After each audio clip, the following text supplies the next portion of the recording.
धरती से पूरी मानव सभ्यता अगर खत्म हो जाए तो इस धरती का क्या होगा? जब मानव के अलावा इस धरती पे सभी जीव जंतु और वनस्पति रह जाएंगे सिवाय मानव के, मतलब धरती पर सिर्फ मानव सभ्यता ही अचानक समाप्त हो गई है और धरती पर मानव का एक भी जीव जीवित नहीं है। ठीक इसी तरह लेकिन लगभग 50,000 वर्ष पहले जब आदिमानव की संख्या सिर्फ अफ्रीका में ही थी, जहां हम आदिमानव उत्क्रांति पा रहे थे, लेकिन एक ही जगह रहने के कारण वहां भोजन की कमी होने लगी और आदिमानव की संख्या में कमी होने लगी क्योंकि उन्हें खाने को पेट भर भोजन नहीं मिलता था और सीधी सी बात में बोला जाए तो भूखमरी के कारण उनकी संख्या घटने लगी, जो कि लाखों की संख्या से सिर्फ 1000 के आसपास बच के रह गई। जिस समय अफ्रीका को छोड़कर आदिमानव कहीं भी नहीं थे, उस समय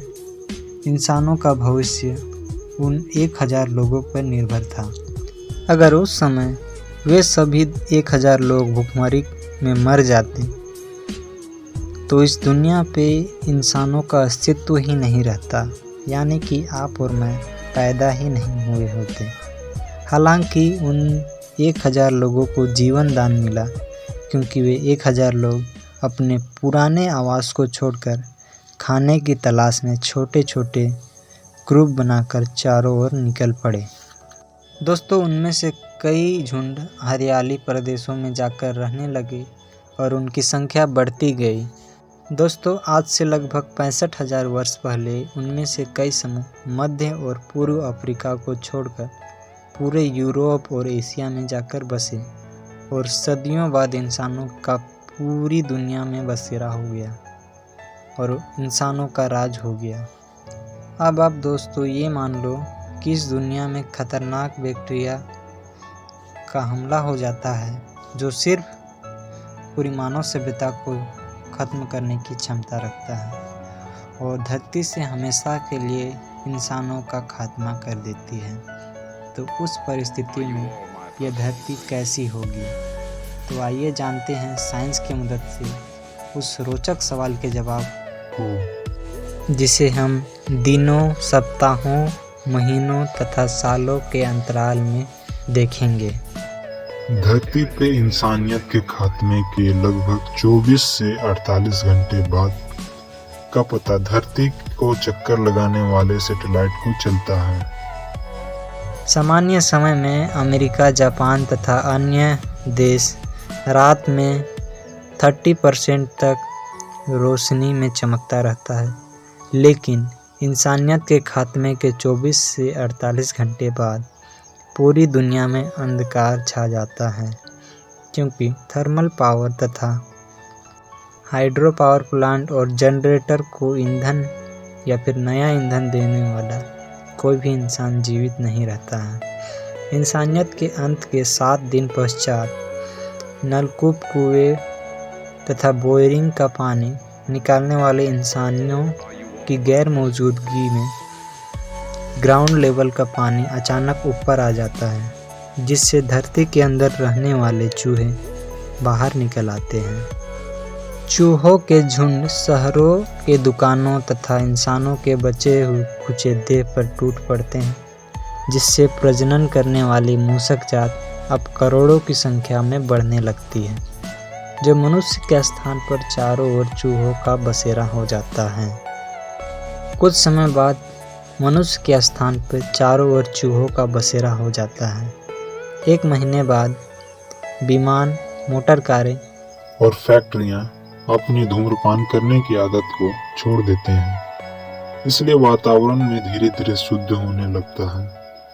5 से 6 महीने बाद वातावरण इतना शुद्ध हो जाता है कि आसमान में कई सारे तारे और आकाशीय पिंडों का प्रकाश औद्योगिक क्रांति के बाद जो नहीं दिख पा रहे थे, वो उस वक्त आसानी से दिखने लगते हैं। लेकिन अफसोस की बात यह है कि ये सब देखने के लिए मानव की सभ्यता जीवित ही नहीं है। इंसानियत के खात्मे के 1 साल बाद सीमेंट की ये जो बड़ी बड़ी इमारतें दिखने में भले ही कितने ही मजबूत लगते हैं, लेकिन वृक्ष और जंगल के सामने ज्यादा दिनों तक नहीं टिक पाएंगे। इन मकानों को मेंटेन करने वाले अब कोई नहीं है, जिससे इनके ऊपर मशरूम जैसी चीजें और ईंटों और कंक्रीटों में बहुत सारे शैवाल और अन्य घास फूस उगने लगते हैं तथा पेड़ों की जड़ें बड़ी बड़ी दीवारों पर छेद करके अंदर तक समा जाते हैं और कुछ ही महीनों में सारी इमारतें गिरकर खंडहर बन चुकी है और इंसानियत के खात्मे के लगभग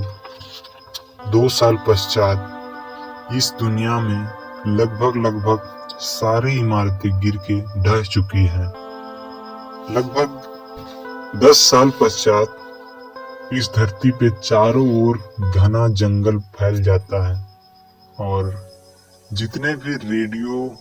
पार्टिकल थे, यानी कि रेडियो वेस्टेज था जो हम इंसानों द्वारा उत्सर्जित किया गया था, वो धीरे धीरे डिकम्पोज होने की प्रक्रिया की ओर बढ़ने लगती है, जो लगभग 10 करोड़ वर्ष बाद तक चलती रहती है। और लगभग 10 करोड़ वर्ष बाद इस दुनिया में चारों ओर घना जंगल फैल जाता है तथा सारे रेडियो एक्टिव वेस्टेज का निपटान हो चुका है 10 करोड़ वर्ष बाद। क्योंकि इस दुनिया में इंसानों का होना या ना होना ज्यादा मायने नहीं रखता है, लेकिन उस वक्त जब 10 करोड़ वर्ष बाद इंसानों के अनुपस्थिति के कारण वहाँ थर्मल एमिशन या बोल सकते हीट का उत्सर्जन कम हो चुका है, जिसकी वजह से हमारे एनवायरनमेंट में जो हम लोग के ज़माने में जब इंसान थे उस समय बहुत सारे ग्लेशियर पिघल रहे थे, लेकिन इस वक्त हीट नहीं होने की वजह से आइस एज की ओर दुनिया बढ़ने लगती है और अपनी आइस एज की जर्नी को शुरुआत करती है लगभग 10 करोड़ वर्ष बाद। अपने अपने जो परिस्थिति है उसे आइस एज की ओर या फिर बोल सकते हैं आइस एज में सरवाइव करने के लायक खुद को बनाने लगते हैं। हमारा वीडियो आपको कैसा लगा इसे कमेंट